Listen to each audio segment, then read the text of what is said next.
2018년도에 연천지방 목회자들이 유럽으로 그 종교개혁지 성지순례를 다녀왔습니다. 그래서 체코의 종교개혁자 얀 후스로부터 해서 독일의 루터 이렇게 해가지고 이태리 로마까지 이제 성지순례, 종교개혁지 성지순례를 하였습니다. 그때 가서 보니까 유럽 교회들이요 의리의리합니다. 옛날에 교회를 지을 때 중세시대 때 이 교회를 지을 때 기본이 100년이에요. 예배당을 짓는데 기본이 100년. 어떤 교회는 300년. 교회가 의리의리하게 엄청나게 모든 게 다 예술품이고 조각조각 하나 해가지고 그렇게 지은 교회들이 의리의리한 교회들이 많습니다. 그런데 지금 그 교회 교인들이 얼마나 지금도 교회를 하죠. 교회인데 지금은 교인들이 10명도 안 돼요. 그 교회들마다. 유럽 교회가 급속하게 쇠퇴하고 있습니다. 사도 바울이 로마에 복음을 전하고 그리고 313년 로마 황제 콘스탄틴이 기독교를 국교로 공인하고 그러면서 유럽은 기독교의 중심지였습니다. 그런데 지금은 역으로 어떠한 형편이 됐냐면 유럽에다 복음을 전해야 하는 선교지가 되었어요. 100년 전만 해도 전 세계 기독교 인구의 70%가 유럽인입니다. 그런데 지금은 전 세계 기독교 인구의 20%도 안 돼요. 유럽의 교회들이 눈에 확 띄게 쇠퇴하고 있는. 그래서 그 장로교 통합 측에서 굉장히 유명한 목사님인데 김영준 목사님이라고 기쁜 소식교회 섬기던 목사님인데 이 목사님이 책을 썼어요. 영어로 책을 썼는데 세이브 유럽, 유럽을 구하자. 그렇게 책을 쓰시고 미국에서 출판하시고 그리고 본인이 섬기던 교회도 사임하시고 미국에서 유럽 선교회를 창설하시고 그동안 우리가 유럽을 통해서 복음을 받았는데 이제 유럽이 죽어가니까 영적으로 유럽을 구해야 된다. 그래서 유럽 선교에 앞장서고 있습니다. 선교의 중심지였던 유럽이 이제는 어떻게 돼요? 선교를 받아야 되는 선교지가 되었어요. 왜 그렇게 됐을까요?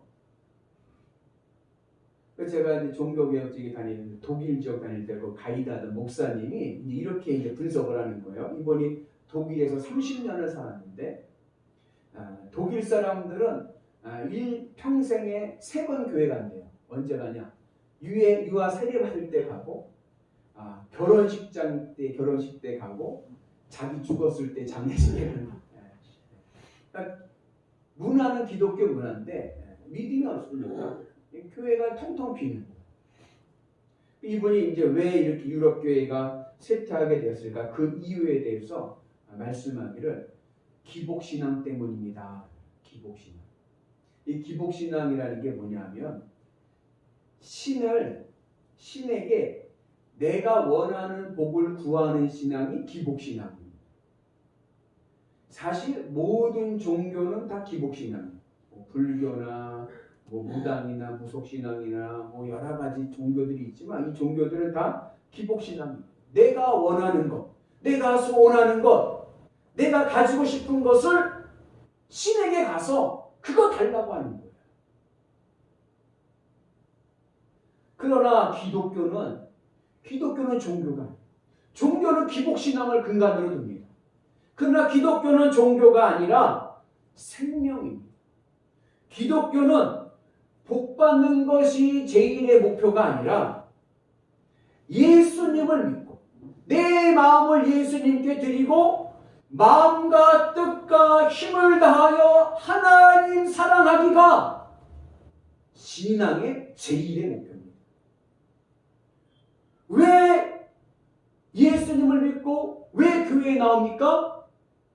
하나님 사랑하기 위해서. 나의 존재의 근거가 되시는 하나님을 사랑하기 위해서 교회에 나오고 예수님을 믿는 것입니다. 이게 하나님 중심적인 신앙. 그래서 기독교는 종교가 아닙니다. 목사님, 기복신앙이 뭐가 문제인가요? 난 복 받는 걸 좋아해요. 사람은요, 복 받는 걸 좋아해요. 얼마나 좋아하냐면 중국집 가보면 복자를 어떻게 써놨어요? 한문으로 거꾸로 써놨어요. 왜요? 쏟아지라고. 네. 그리고 하나님께서 인간을 창조하셨을 때 첫 번째 하신 말씀이 복을 주사. 생육하고 번성일. 그러니까 인간은 천성적으로 복 받는 것을 좋아해요. 그러나 신앙의 중심은 복 받는 것이 아니라 하나님 사랑이에요. 왜 기복신앙이 문제가 되느냐 하면 이게 복을 구하는 건 큰 문제가 아니에요. 근데 뭐가 문제냐면 이게 복을 자꾸 구하다 보면 신앙의 주체가 하나님이 아니라 나 자신이 됩니다. 내가 원하는 것, 내가 좋아하는 것, 그게 선이에요. 내가 싫어하는 것, 내가 좋아하지 않는 것, 그건 악이에요. 선악의 기준이 나 자신이 됩니다. 내게 좋으면, 나에게 잘해주면 그건 선이야. 그럼 나에게 손해가 오고 나에게 피해가 오면 그건 악이야. 신앙의 주체가 자기 중심적으로 됩니다. 그래서 하나님의 뜻 중요하지 않아요. 하나님의 말씀 필요 없어요. 뭐가 중요해요? 내 의지. 내가 원하는 것, 내 기분, 내 감정이 중요합니다. 이게 인본주의입니다. 자기 중심적인 신앙. 우리가 뭐 인본주의, 막 자유주의자 이런데 인본주의, 인간 중심의 신앙이 인본주의. 기복 신앙은 인본주의 신앙입니다. 그러나 기독교는 인본주의가 아니라 신본주의, 하나님 중심의 신앙. 하나님으로 기뻐하고 하나님으로 만족하고 하나님을 사랑하면서 하나님의 뜻을 이루어가는 것이 내 인생의 제1의 목표가 되는 것. 이것이 바로 하나님이 원하시는 하나님 중심적인 신앙. 모든 신앙의 중심은 하나님께 있는. 오늘도 내가 하나님을 위해서 어떻게 살까? 하나님의 기쁨에 어떻게 살아야 하나님의 기쁨이 될까? 이것을 구하며 살아가는 신앙이 되어야 돼요. 그래서 이 기복신앙을 근거로 예수님을 믿게 되면 결국에는 어떠한 생각이 드냐면 실망이 오고 잘못 믿었다. 후회가 되고 이럴 줄 알았으면 죽기 전에 믿을 걸 너무 일찍 믿었다. 그리고 심지어는 교회를 떠나는 거. 나중에 죽기 전에는 와야지. 사실 한국 교회도 막 부흥하다가 지금 급격히 쇠퇴하고 있는데 그 이유도 기복신앙 때문입니다. 한국 교회가 부흥한 것도 기복신앙을 근간으로 부흥했지만 그거의 부작용이 지금 막 나타나는 거예요. 기복신앙을 비유하면 탄산음료와 같습니다. 짜릿하고요. 그리고요. 매력 있습니다. 그런데 시간이 지날수록 어때 탄산음료는 더 갈급하고 더 목마르고 더 공허하게 만듭니다. 그래서 우리는 이 탄산음료 기복신앙이 아니라 영원한 생수가 되시는 예수님을 믿음으로 우리의 삶이 영원히 기쁨과 행복의 은혜가 있기를 주님의 이름으로 축복합니다. 그래서 건강한 믿음의 신앙은 내 마음에 세상 복을 담고 살아가는 게 아니라 내 마음에 예수님을 담고 예수님으로 기뻐하면서 만족하면서 예수님만 계시면 된다. 그 믿음으로 승리하는 은혜가 있기를 바랍니다. 한번 따라서 해볼까요? 예수님만 바라봅시다. 예수님만 바라봅시다. 내 모든 삶의 목표는 예수님을 바라보고 살아가는 것입니다. 복은요, 아까 얘기했죠. 하나님의 인간 창조하신 제일 먼저 한 게 뭐예요? 말씀하신 복을 주사, 생육하고 번성하고 땅에 충만하라. 복은요, 걱정하지 마세요. 복은요, 하나님이 그냥 주시는 선물이에요. 공짜입니다. 선물입니다. 그래서 내가 예수님 잘 믿으면 복은 그냥 거저 주어지는 거고, 그리고 복은 누가 주세요? 하나님이 주시니까 누구 마음대로 주세요? 하나님 마음대로 주시는 거예요. 그러니까 내가 원하는 게 아니라 하나님이 내게 필요한 걸 주시는 거예요. 그래서 이게 기복신앙이 돼서 자기중심적인 신앙이 되면 하나님이 나에게 복을 주시는데도 이게 복인 줄 몰라. 하나님 내가 이거 원했지 적어달라고 그랬어요? 왜 이거 주세요? 난 저거 원하는데 이러면서 복을 감사를 받아들이지 못해요. 그러니까 하나님 중심적인 신앙을 가지게 되면 하나님 나에게 주신 모든 것이 은혜요 감사가 되고 복이 될 줄로 믿습니다. 그래서 우리 신앙의 본질은 뭐예요? 복이 아니라 예수입니다. 복은 걱정하지 마세요. 다 채워집니다. 내 신앙의 중심을 예수님께 두고 살아가면 우리의 삶은요 형통하고 복될 줄로 믿습니다. 그럼 어떻게 해야 우리가 어떤 믿음의 자세를 가져야 우리가 예수님을 내 마음에 품고 예수님 중심적인 하나님 중심적인 신앙이 될 수 있을까? 이것에 대해서 오늘 저는 에스겔의 말씀을 통해서 은혜를 받기를 원합니다. 오늘 이 에스겔에서 오늘 1장 전체를 이제 같이 보는데 이 에스겔에서 1장부터 3장까지는 에스겔이 하나님으로부터 부르심을 받는 소명의 말씀입니다. 그 중에서 1장은 그 소명의 첫 부분, 발단 부분입니다. 에스겔서 1장에서 볼 때 소명이란 무엇이냐? 하나님의 부르심이란 무엇이냐? 그것은 사로잡히는 것입니다. 우리 같이 있습니다. 갈대아 땅 그발 강가에서 여호와의 말씀이 부시아들 제사장 나 에스겔에게 특별히 임하고 여호와의 권능이 내 위에 있으니라. 여호와의 권능이 내 위에 있으니라. 여기서 권능이라는 이 말이 히브리어로는 1차적인 뜻이 뭐냐면 손이에요. 손. 하나님의 손이 내 위에 있느니라. 무슨 말이냐면 하나님의 손이 나를 사로잡았다는 거예요. 하나님의 손이 나를 사로잡았다는 것을 비유적으로 우리가 이해하기 쉽게 말씀드리면 하나님이 나를 압류하셨습니다. 압류라는 거 아시죠? 압류라는 것은 채무자가 그러니까 이제 돈을 빌려준 사람이죠. 채무자가 채무를 이행하지 않는 채권자에게 빚진 자가 빚을 안 갚아요. 그럼 어떻게 해요? 채무자가 법원에다가 신청을 해서 국가의 공권력을 사용해서 이 채무자의 재산을 마음대로 처분하지 못하도록 이제 채권자들 돈 빚을 진 사람이 마음대로 처분하지 못하도록 뭐요? 이것을 강제 집행하는 것입니다. 그래서 이렇게 압류당하면 어떻게 돼요? 드라마 같은 데 보면 빨간 딱 붙어요. 그러면 이게 내 것이지만 내가 쓸 수가 없어. 내게 사용할 권리가 없어지는 거예요. 압류를 당하면 채무자는 자기의 재산이지만 자기의 마음대로 처분하지 못합니다. 이처럼 하나님께 압류당하는 것이 소명입니다. 하나님께서 내 마음과 생각과 말과 행동을 압류하셨습니다. 이제는 내 마음대로 사는 것이 아니라 어떻게 살아야 돼요? 하나님 손에 이끌려서 살아가야 돼요. 오늘 말씀에 등장하는 에스겔, 이 에스겔이라는 말뜻은 여호와 하나님께서 강하게 하신다는 뜻이에요. 그 영적인 의미는 이게 신앙적인 의미에서는 어떤 의미냐면 하나님과 강하게 연결된 사람이라는 뜻이에요.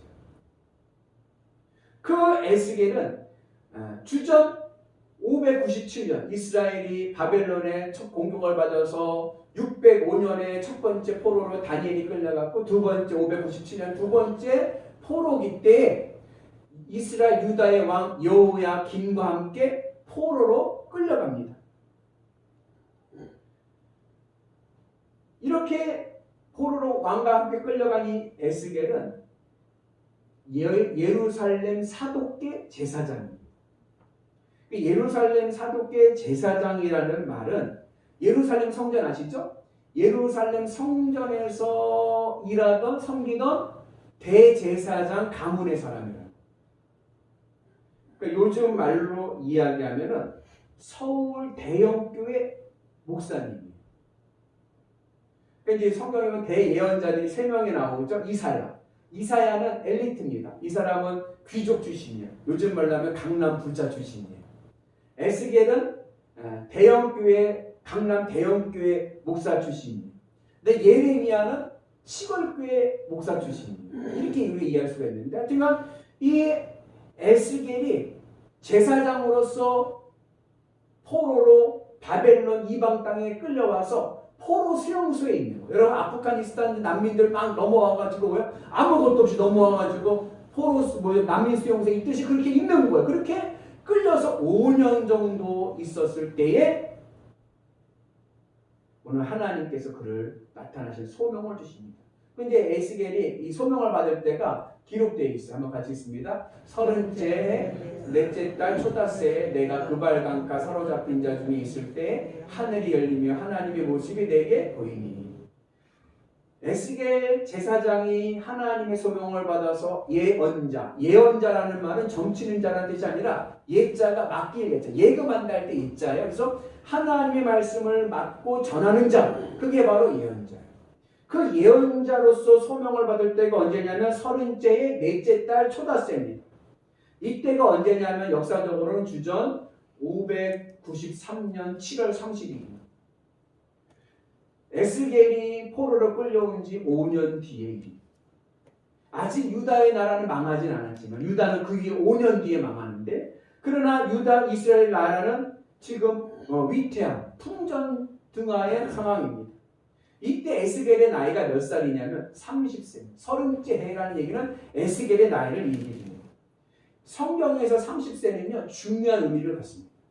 민수에게 보면 남자가 하나님의 성전에서 공식적으로 일할 수 있는 나이가 30세입니다. 예수님의 공생애가 몇 세에 시작하셨죠? 30세에 시작했어요. 이 30이라는 나이는 하나님의 일을 할 수 있는 공식적인 나이입니다. 시대적으로 보면은 그 당시에 예루살렘에서는 이미 예언자 예레미야가 하나님의 말씀을 전하고 있었어요. 예레미야 예언자의 메시지는 이겁니다. 이미 유다에 대한 심판은 하나님께서 정하셨다. 이제는 끝났다. 이제 유다의 운명은 멸망이다. 이제 우리가 어떻게 해야 될 것이냐? 하나님의 심판을 겸손히 수용하고 회개해야 된다. 그러면 하나님의 때가 됐을 때에 하나님께서 다시 유다를 회복시켜 주실 것이다. 그래서 하나님의 매를 맞고 회개해야 된다라고 목놓아 외쳤습니다.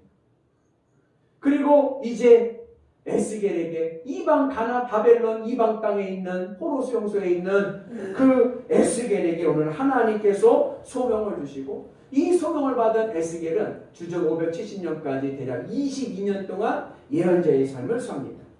이 에스겔서의 총 주제는 뭐냐? 한마디를 말하자면 에스겔서에서 말하고자 하는 것은 하나님만 잃어버리지 않으면 우리는 잃어버린 것 아무것도 없다. 지금 바벨론 포로로 끌려온 이스라엘 백성들은요 모든 걸 다 잃어버렸어요. 포로 수용소에 온 이들은요 가정과 집과 밭과 모든 걸 다 잃어버리고 몸만 끌려온 거예요. 다 빼앗기고 잃어버렸습니다. 그 상황 속에서 에스겔이 하나님의 말씀을 전하면서 주는 핵심은 우리가 모든 걸 다 빼앗겼지만 우리가 지금 있는 것은 포로 수용소이지만 그러나 내 안에 하나님이 계시면 오늘 내가 주님과 함께하고 있다면 나는 아무것도 잃어버린 것 없다. 내 안에 주님이 계시면 내게 아무것도 없어도 나는 실패한 인생이 아니라 나는 오늘 하나님의 사람, 성공의 사람. 주 안에 있는 나에게 딴 근심이 있으랴. 주 안에 있으면 우리의 인생은 실패한 인생 아니고 아무것도 잃어버린 거 없다. 극단적인 질문이지만 여러분 예수 안 믿는 부자가 좋습니까? 예수 믿는 가난뱅이가 좋습니까? 우리가 전도할 때 전도지에 이렇게 마스크에 붙인 이 전도 사인인데 이미지인데 0 플러스 1은 100입니다. 0. 내게 가진 건 아무것도 없어요. 세상적으로 내가 가진 건 아무것도 없습니다. 그러나 플러스 1. 주님 한 분 계시면 100. 내 인생은 100점 인생입니다. 그러나 100. 내가 세상 모든 걸 다 가지고 있습니다. 부귀 영화 권력 다 갖고 있습니다. 그러나 마이너스 1. 그 안에 주님이 안 계시면 0. 그 인생은 아무것도 없다. 오늘 에스겔이 바벨론 그발 강가 이방 땅 포로 수용소에서 하나님의 보좌를 봅니다. 에스겔은 이방 땅 바벨론 그발 강가에서 하늘이 열리고 자신에게 오시는 하나님을 봅니다. 거룩하신 하나님께서 부정한 우상들이 있는 그 바벨론 이방 땅까지 에스겔을 만나러 오십니다. 이게요, 이스라엘 신앙에서는요, 놀라운 일입니다. 특히 예루살렘 사독 제사장 입장에서는요, 까무러칠 일입니다. 왜냐하면 이 사독 제사장은 예루살렘 성전 제사장 아닙니까? 그들이 이야기하는 신앙관이 있어요. 그건 뭐냐면 시오니즘이에요. 시오니즘이 뭐냐면 여호와 하나님은 거룩한 땅, 오직 예루살렘 성전 안에만 계신다. 이게 시오니즘. 그래서 사독 제사장들은 온 이스라엘을 모두 다 예루살렘 성전으로 모여라. 왜요? 그곳에 하나님이 계시니까. 그곳에만 하나님이 계시니까. 그런데 그 예루살렘 성전에 계시는 거룩하신 하나님이 오늘 어디로 오세요? 이방 땅, 부정한 땅, 더러운 땅, 포로 수용소에 있는 에스겔에게 찾아오십니다. 그리고 하나님의 권능, 하나님의 손이 에스겔을 사로잡습니다. 하나님께서 에스겔을 압류하십니다. 지금 에스겔은요, 포로로 끌려와서 5년 동안 포로 생활을 하고 있습니다. 고국은요, 희망이 보이지 않습니다. 여전히 유다는 갈팡질팡 헤매고 있고 우상 숭배는 더욱 심해지고 있습니다. 희망이 보이지 않는 절망의 상황입니다. 특별히 그럴 때에 이 바벨론 포로로 끌려왔던 이스라엘 백성들의 마음에 어떠한 생각이 들었냐? 우리가 믿는 여호와 하나님이 바벨론 사람들이 믿는 마르둑 신에게 지셨는가? 신앙의 회의가 오고 의심이 오기 시작했습니다. 여러분, 내가 예수를 잘 믿고 그리고 사업을 열심히 했습니다. 근데 그 사업이 망했어요. 그럼 어떠한 생각이 옵니까? 하나님 살았어, 죽었어? 하나님 살아계신가? 지금 그런 의심이 드는 막 회의감이 들어가는 그런 때입니다. 그때에 하늘이 열리고 여호와 하나님께서 내 생물을 타고 이방 땅 바벨론 그발 강가 포로 수용소 에스겔에게 찾아오십니다. 다시 한번 읽어볼까요? 30째 달 초닷새에 내가 그발 강가 사로잡힌 자 중에 있을 때에 하늘이 열리며 하나님의 모습이 내게 보이니. 에스겔이요, 오늘 뭘 봤어요? 하나님의 모습을 봤습니다. 근데 여러분, 하나님은 영이시니. 하나님은 영이시니. 여러분, 어떻게 영이신 하나님을 볼 수가 있습니까? 영이신 하나님은 우리의 육신의 눈으로는 볼 수 없습니다. 영이신 하나님은 육의 눈으로 보는 게 아니라 마음으로 봅니다. 하나님이 인간을 창조하셨을 때 하나님은 영이시기 때문에 육의 몸을 갖고 있는 인간과 교제하기 위해서 만드신 하나님의 창고가, 장기가 바로 마음입니다. 하나님은 마음을 통해서 우리와 교제하십니다. 오늘 영이신 하나님의 모습을 에스겔이 보았다는 이야기는 에스겔이 육신의 눈으로 봤다는 얘기가 아니라 에스겔이 마음으로 지금 하나님을 보고 있다는 겁니다. 이것을 성경을 뭐라고 얘기하느냐? 환상이라고 얘기합니다. 에스겔이 지금 환상을 보고 있습니다. 영적인 하나님의 광경을 보고 있습니다. 그래서 여러분, 에스겔서 1장에 가만히 읽어보면 에스겔이 막 하나님 오시는 장면을 막 소개를 해요. 글로 막 써요. 영적인 경험을 글로 쓰는 거예요. 그러다 보니까 우리가 이해하지 못하는 영역들이 있어요. 읽다 보면 이게 어떻게 생긴 건지, 내 생물이 어떻게 되다는 건지 이게 그려지지가 않아. 혹시 여러분들 그림에 좀 재주가 있으시거나 관심 있으시면 이번 한 주간 에스겔서 1장을 쭉 읽으시고 이 광경을 그림으로 그려오시면 다음 주에 제가 잘 그렸든 못 그렸든 상관없이 제가 소정의 선물을 드리겠습니다. 이 영적인 사건. 오늘 에스겔이 보고 있는 하나님의 모습은 인간의 머리로는 이해가 되지 않는 영적인 광경입니다. 지금 에스겔이요, 하나님의 손에 사로잡혔습니다. 하나님께 압류되었습니다. 그랬더니 뭘 봐요? 에스겔의 마음에 하나님이 오고 계시는 모습이 보입니다. 내 생물을 이끌고 수레를 타고 오시는 하나님. 그 하나님께서 이 네 생물이 이끌고 수레를 타고 오시는데 이 수레가 무엇이냐? 이거를 일반적으로 성경학자들은 엘리야가 하늘에 올라갈 때 탔던 게 뭐죠? 불병거. 불병거라고도 얘기하고 또 어떤 분들은 또 뭐라고 얘기하냐면 UFO 뭐 이렇게도 얘기를 합니다. 같이 읽어볼까요? 내가 보니 북쪽에서부터 폭풍과 큰 구름이 오는데 그 속에서 불이 번쩍번쩍하여 빛이 그 사방에 비치며 그 불 가운데 단쇠 같은 것이 나타나 보이고. 자, 이제 에스겔이 영적으로 하나님 오시는 것을 보고 있는 겁니다. 뭐라고 얘기해? 북쪽으로부터 폭풍과 구름이 막 올라오고 있어요. 폭풍과 구름이 막 밀려오고 있는데 그 속에서 그 구름 속에서 불이 막 뿜어져 나오고 있습니다. 불이 막 뿜어 나오고 있는데 그 불이 막 뿜어져 나오는 그 가운데 중심을 보니까 단쇠가 있어요. 이 단쇠라는 말이 뭐냐면 빛나는 쇠인데 이게 히브리어 원어로 보면 빛나는 눈동자입니다. 구름이 오고 폭풍이 치고 불꽃이 막 뿜어져 나오는 그 중심에 불의 핵을 보니까 눈동자와 같은 새 속에서 빛이 막 나오고 있는 거예요. 그러니까는 이걸 보고 어떤 분들 이 UFO 같다 이렇게 얘기를 합니다. 그 안에 오늘 하나님께서 네 생물을 타시고 이끄시고 그리고 에스겔에게 오고 있습니다. 네 생물은 날개가 4개이고 얼굴이 4개이고 그리고 네 생물입니다. 이게 네 생물, 네 날개, 네 얼굴 이 성경에서 이 사라는 말은 굉장히 중요한 숫자입니다. 이 사는 동서남북 하나님의 편재성을 나타냅니다. 하나님은 내가 어디에 있든지 나와 항상 함께 하시고 나의 현실이 되십니다. 하나님은 어느 곳에나 계십니다. 어느 곳이든지 임재하시는 하나님이십니다.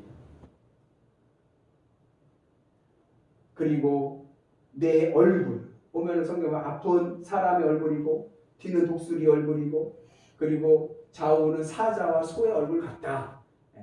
그렇게 이야기합니다. 이거는 하나님의 성품과 그리고 하나님의 전능하심을 나타내 줍니다. 이 수레가 이 생물이 그냥 오는 게 아니라 하나님의 성품과 하나님이 어떠한 본질을 나타내면서 나오는 거예요. 그래서 하나님의 성품 중에 사람의 얼굴은 사람은 지혜를 상징하고 독수리는 민첩함을 상징하고 그리고 사자는 강한 힘을 상징하고 소는 인내와 그리고 성실하심을 상징합니다. 우리 하나님은 어떤 하나님이냐? 우리 하나님은 지혜로우시고 무엇보다도 빠르시고 누구보다도 강하시고 그리고 우리를 끝까지 지키시는 인내하시고 성실하신 하나님이십니다. 또 오늘 이 형상들은요 재미나게 바벨론이 섬기는 우상들을 형상들입니다. 아까 바벨론이 섬기는 주신이 마루둑이라고 했지 않습니까? 이 마루둑의 형상이 사람이에요. 이 형상들이요 그 당시 우상들의 형상들입니다. 그런데 그 바벨론이 섬기는 그 마루둑이 뭐예요? 하나님의 수레권은 쫄딱 아무것도 아니에요.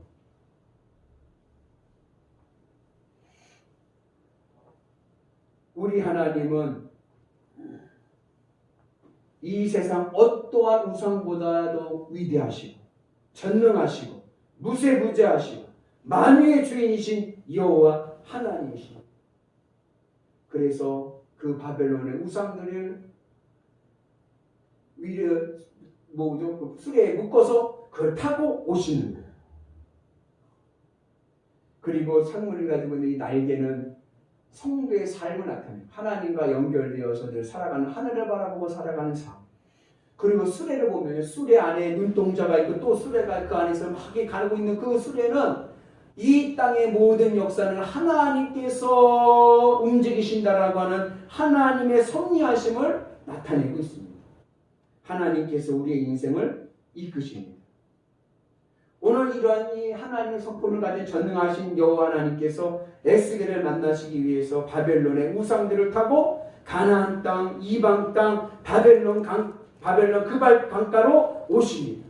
그리고 그 전능하신 하나님의 강한 손이 오늘 에스겔을 압류하십니다.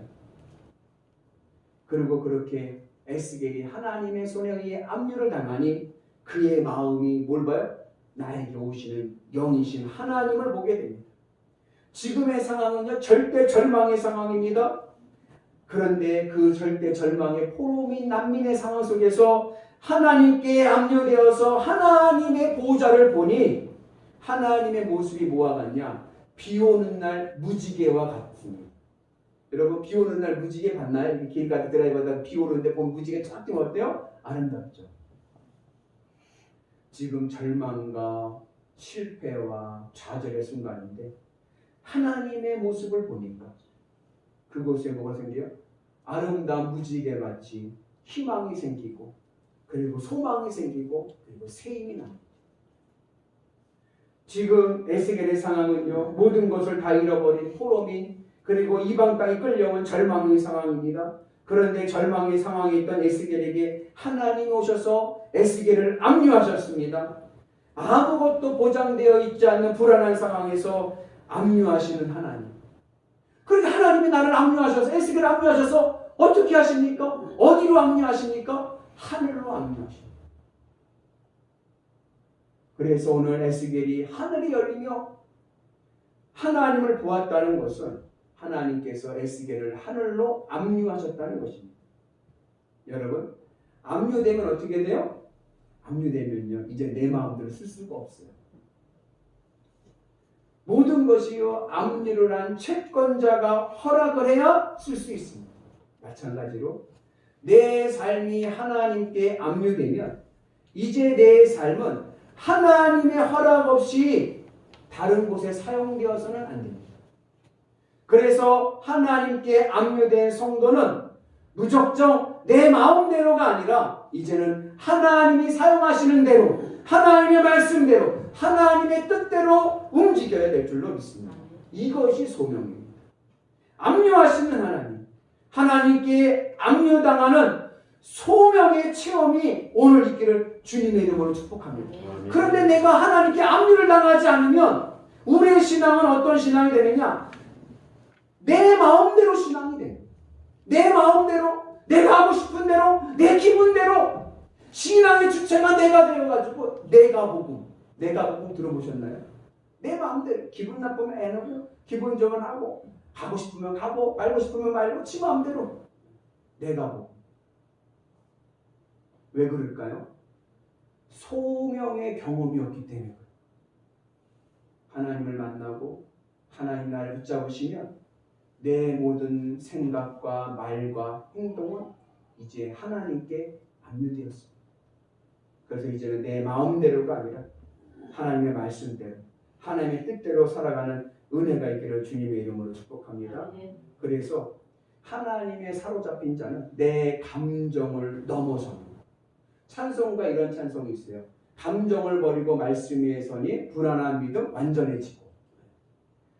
내 감정으로 신앙생활하는 것이 아니라 이제는 말씀 위에 서서 말씀으로 살아가는 은혜가 있기를 주님의 이름으로 축복합니다. 그래서 하나님을 믿는 하나님의 사람에게는 하나님께 압류당하는 소명의 체험이 있어야 됩니다.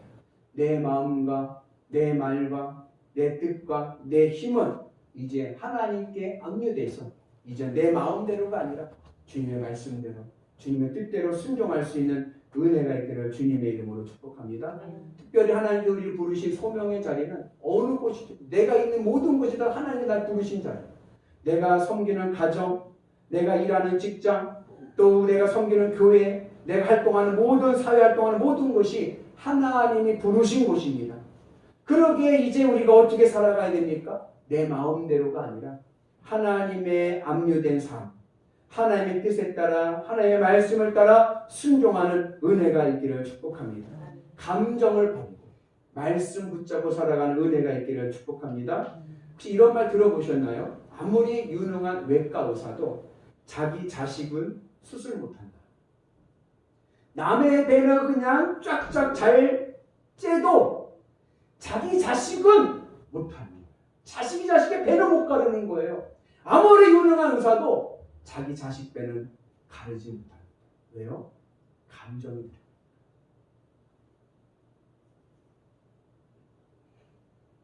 신앙이란 무엇이냐? 우리가 어떻게 해야 기복신앙을 넘어서서 온전한 믿음의 신앙이 되느냐?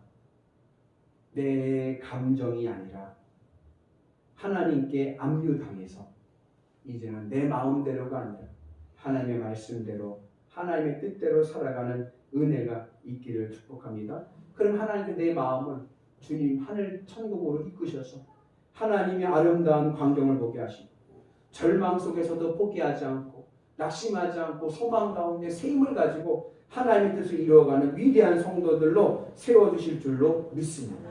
비 오는 날 무지개와 같이 주님의 은혜를 바라보고 주님을 만나고 영적인 경험을 하니까 하나님을 바라보고 하나님의 뜻 안에 살아가는 소명의 삶, 예언자의 삶을 살아가게 되는 줄로 믿습니다.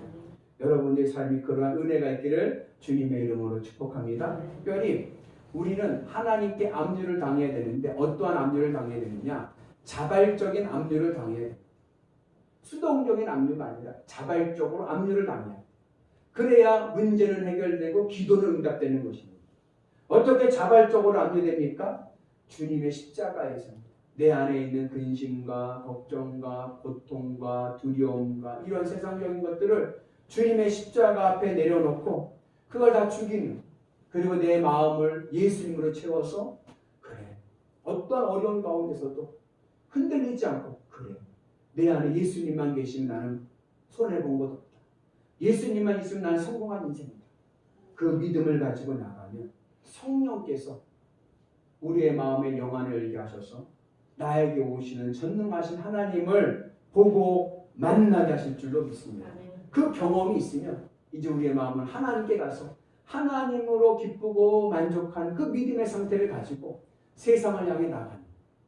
그래서 이제 우리의 신앙이 그냥 내 마음을 가지고 내 기분을 가지고 세상을 나가 살아가는 게 아니라 우선 내 마음이 하나님께로 가서 압류되었습니까? 하나님으로 기뻐하고 하나님으로 소망을 삼고 하나님으로 위로를 받고 그리고 나서 세상을 나가서 하나님 기뻐하시는 삶을 살도록 살아가는 하나님의 사람들 되시기를 주님의 이름으로 축복합니다. 그때에 하나님께서 우리의 삶을 지켜주시고 그때 우리가 그렇게 좋아하는 복도 주시고 구원과 축복의 역사가 우리 가운데 임하게 될 줄로 믿습니다. 바라기는 여러분들에게 소명이 있기를 축복합니다. 소명을 주셨던 모세의 하나님, 엘리야의 하나님, 에스겔의 하나님, 오늘 내 하나님 되셔서 하나님 나를 압류하여 주옵소서. 하나님의 손으로 나를 사로잡아 주옵소서. 내 생각과 내 말과 내 행동이 이제는 내 것이 아니라 주님의 것 되게 하여 주옵소서. 주님의 십자가 붙잡고 나갈 때 우리의 인생은 지키시고 구원하시는 천능하신 하나님의 능력을 보는 위대한 인생 될 줄로 믿습니다. 바라기 우리 모두가 하나님의 사람, 하나님의 말씀을 따라 살아가는 예언자들 되셔서 능력이 있는 인생 되시기를 주님의 이름으로 축복합니다. 기도합니다.